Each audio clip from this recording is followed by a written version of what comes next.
This is your WW3 news. We all know all the cars which are produced in Europe and standard script are absolutely shit. But this is not the case overseas, where they make it for those type of markets there. Like Fiat Brazil, which caters for Brazil and Latin American markets. You don't see these shitty Peugeot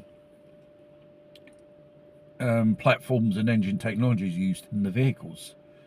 They are actually used the old Fiat technology of 10 years ago and the design of that time. It's just absolutely amazing what type of cars you find there.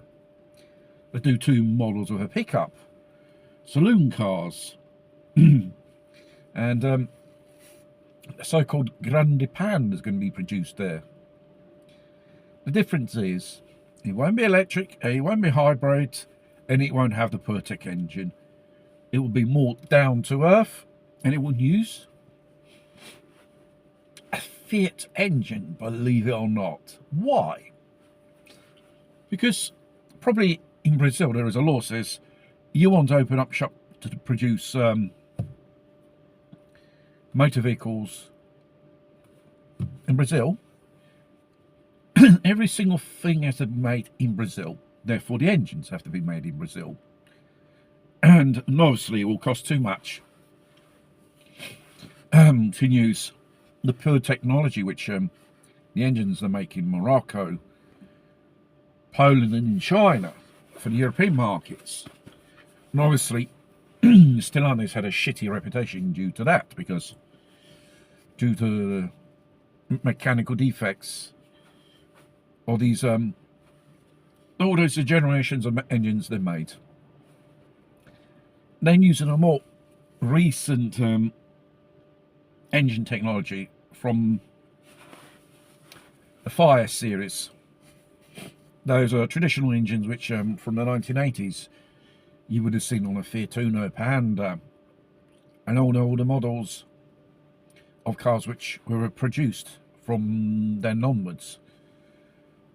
It's absolutely amazing.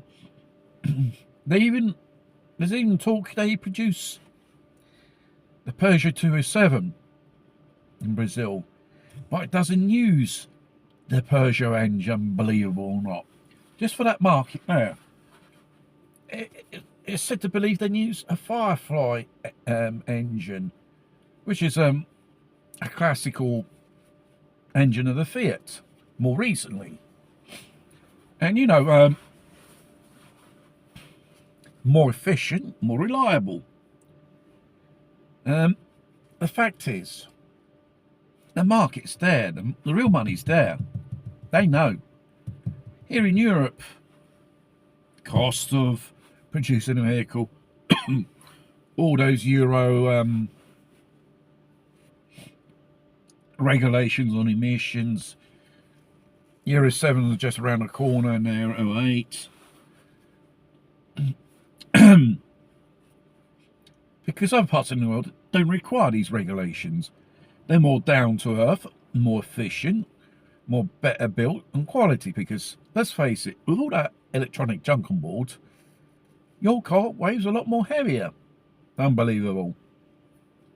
And therefore, with those type of small engines which they use, a 3-cylinder, the PureTech in Europe, when you stick these engines in an SUV, they lose power. It doesn't give you that decent horsepower, the power such a dimension of a vehicle, really. And